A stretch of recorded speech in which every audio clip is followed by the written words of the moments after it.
In this video, we are going to work through an example where we're given polar coordinates and we want to convert them to Cartesian coordinates.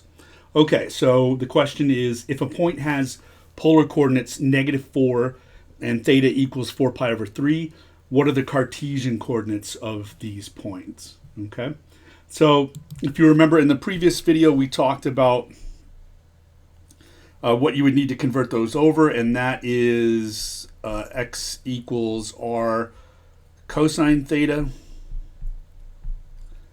and y equals r sine theta.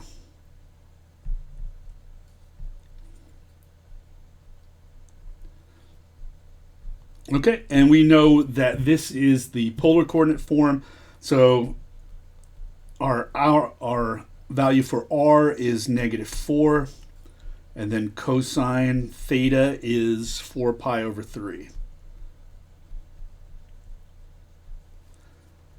And then for y, we would have r sine theta, so r is going to be -4. Sine theta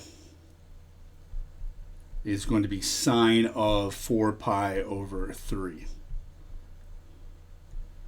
All right, so next up is calculate the value of cosine of 4 pi over 3 and sine of 4 pi over 3. Remember, 4 pi over 3 is down in the third quadrant, right? And so its cosine is going to be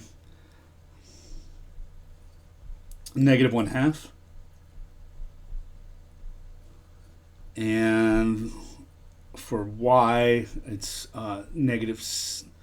for sine of 4 pi over 3 is going to be -√3 over 2. Okay, so those are the exact values for those. If you forget that, you're going to have to look at the unit circle. All right, and then just simplify this as much as possible. -4 times -1/2 is +2. And then y equals